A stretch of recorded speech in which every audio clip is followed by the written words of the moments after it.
بسم اللہ الرحمن الرحیم۔ السلام علیکم ورحمۃ اللہ وبرکاتہ۔ اللہم صلی علی محمد وعلی آل محمد۔ آسان ترجمہ قرآن مفتی محمد تقی عثمانی صاحب، سورہ البقرہ آیت نمبر 121۔ الذین آتیناہم الکتاب یتلونہ حق تلاوتہ اولئک یؤمنون بہ ومن یکفر بہ فاولئک هم الخاسرون۔ جن لوگوں کو ہم نے کتاب دی جبکہ وہ اس کی تلاوت اس طرح کرتے ہوں جیسا اس کی تلاوت کا حق ہے، تو وہ لوگ ہی در حقیقت اس پر ایمان رکھتے ہیں، اور جو اس کا انکار کرتے ہوں تو ایسے لوگ ہی نقصان اٹھانے والے ہیں۔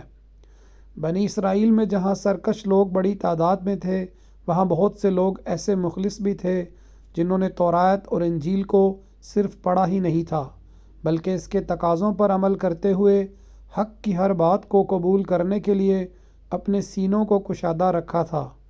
چنانچہ جب ان کو حضرت صلی اللہ علیہ وآلہ وسلم کی دعوت پہنچی تو انہوں نے کسی عناد کے بغیر اسے قبول کیا۔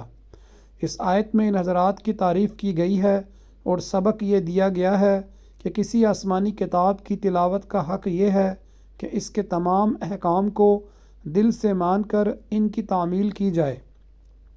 در حقیقت تورات پر ایمان رکھنے والے وہی ہیں جو اس کے احکام کی تعمیل میں حضرت صلی اللہ علیہ وآلہ وسلم پر ایمان لاتے ہیں۔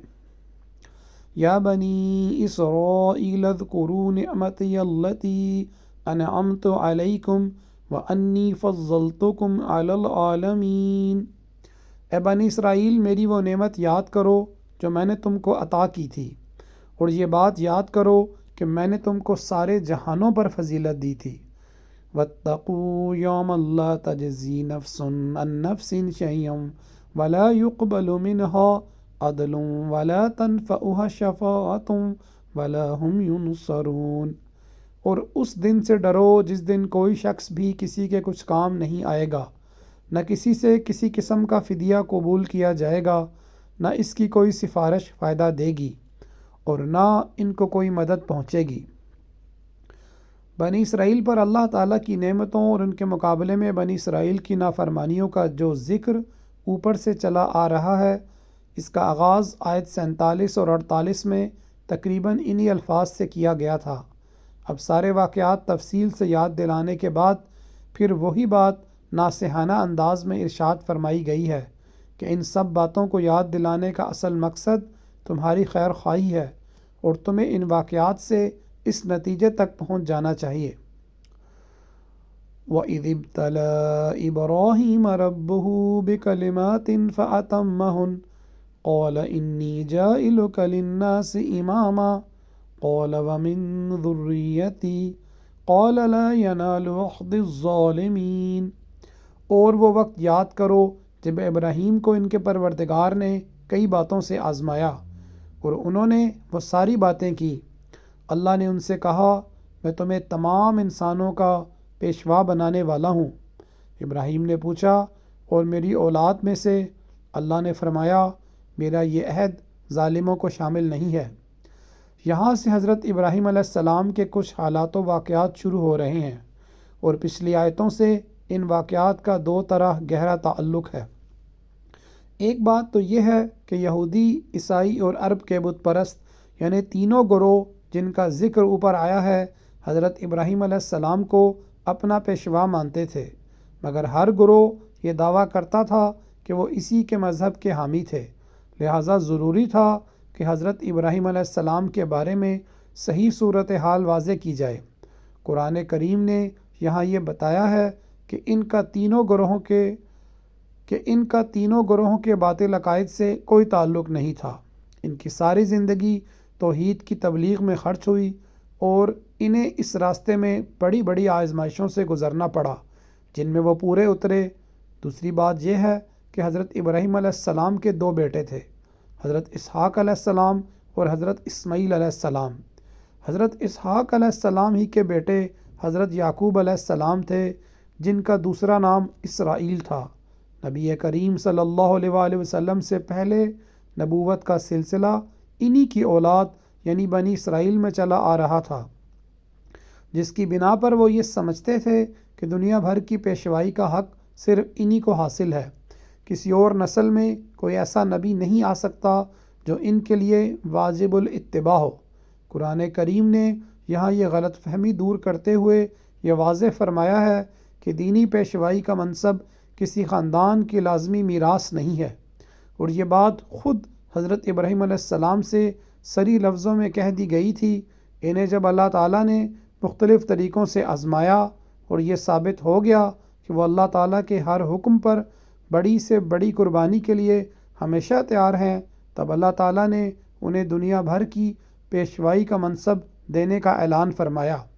اسی موقع پر جب انہوں نے اپنی اولاد کے بارے میں پوچھا تو صاف طور پر بتا دیا گیا کہ ان میں جو لوگ ظالم ہوں گے، یعنی اللہ تعالیٰ کی نافرمانی کر کے اپنی جانوں پر ظلم کریں گے، وہ اس منصب کے حقدار نہیں ہوں گے۔ بنی اسرائیل کو صدیوں آزمانے کے بعد ثابت یہ ہوا کہ وہ اس لائق نہیں ہے کہ قیامت تک پوری انسانیت کی دینی پیشوائی ان کو دی جائے۔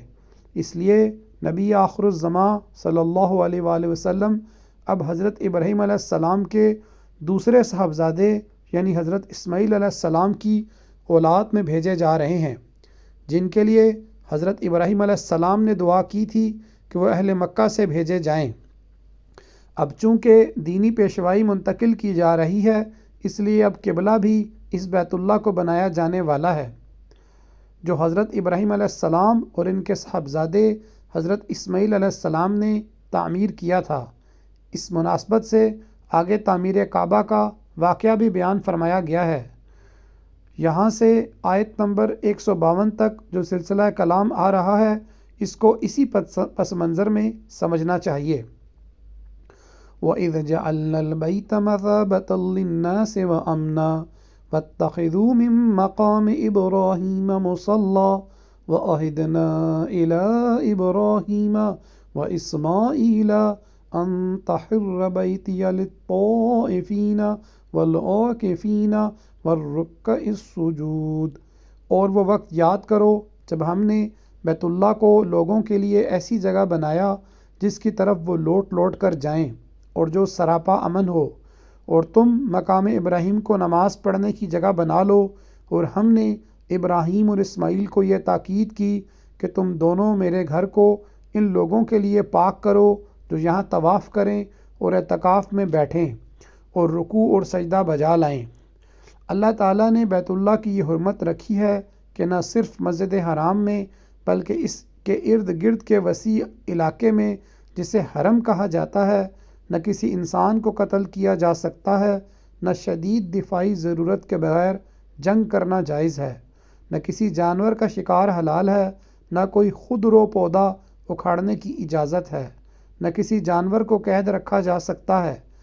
اس طرح یہ صرف انسانوں کے لیے ہی نہیں، حیوانات اور نباتات کے لیے بھی امن کی جگہ ہے۔ مقام ابراہیم اس پتھر کا نام ہے جس پر کھڑے ہو کر حضرت ابراہیم علیہ السلام نے بیت اللہ تعمیر کیا تھا۔ یہ پتھر آج بھی موجود ہے، اور یہ حکم دیا گیا ہے کہ ہر وہ شخص جو بیت اللہ کا طواف کرے 7 چکر لگانے کے بعد اس پتھر کے سامنے کھڑا ہو کر بیت اللہ کا رخ کرے اور 2 رکعتیں پڑھے۔ ان رکعتوں کا اسی جگہ پڑھنا افضل ہے۔ وَإِذْ قَالَ إِبْرَاهِيمُ رَبِّ اجْعَلْ هَٰذَا بَلَدًا آمِنًا وَارْزُقْ أَهْلَهُ مِنَ الثَّمَرَاتِ مَنْ آمَنَ مِنْهُمْ بِاللَّهِ وَالْيَوْمِ الْآخِرِ قَالَ وَمَنْ كَفَرَ فَأُمَتِّعُهُ قَلِيلًا ثُمَّ أَضْطَرُّهُ إِلَىٰ عَذَابِ النَّارِ وَبِئْسَ الْمَصِيرُ۔ اور وہ وقت بھی یاد کرو جب ابراہیم نے کہا تھا کہ اے میرے پروردگار، اس کو ایک پرامن شہر بنا دیجئے اور اس کے باشندوں میں سے جو اللہ اور یوم آخرت پر ایمان لائیں انہیں قسم قسم کے پھلوں سے رزق عطا فرمائیے۔ اللہ نے کہا اور جو کفر اختیار کرے گا اس کو بھی میں کچھ عرصے کے لیے لطف اٹھانے کا موقع دوں گا، مگر پھر اسے دوزخ کے عذاب کی طرف کھینچ لے جاؤں گا اور وہ بدترین ٹھکانہ ہے۔ وَإِذْ يَرْفَعُ إِبْرَاهِيمُ الْقَوَاعِدَ مِنَ الْبَيْتِ وَإِسْمَاعِيلُ رَبَّنَا تَقَبَّلْ مِنَّا إِنَّكَ أَنْتَ السَّمِيعُ الْعَلِيمُ۔ اور اس وقت کا تصور کرو جب ابراہیم بیت اللہ کی بنیادیں اٹھا رہے تھے اور اسماعیل بھی ان کے ساتھ شریک تھے، اور دونوں یہ کہتے جاتے تھے کہ اے ہمارے پروردگار، ہم سے یہ خدمت قبول فرما لے، بے شک تو اور صرف تو ہی ہر ایک کی سننے والا، ہر ایک کو جاننے والا ہے۔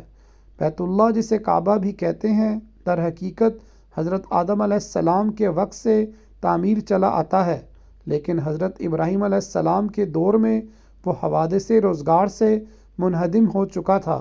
حضرت ابراہیم علیہ السلام کو اسے ازسر نو انہی بنیادوں پر تعمیر کرنے کا حکم ہوا تھا جو پہلے سے موجود تھیں، اور اللہ تعالیٰ نے بذریعہ وحی آپ کو بتا دی تھیں۔ اس لیے قرآن کریم نے یہاں یہ نہیں فرمایا کہ وہ بیت اللہ تعمیر کر رہے تھے، بلکہ یہ فرمایا ہے کہ وہ اس کی بنیادیں اٹھا رہے تھے۔ جزاک اللہ خیرہ۔ السلام علیکم ورحمۃ اللہ وبرکاتہ۔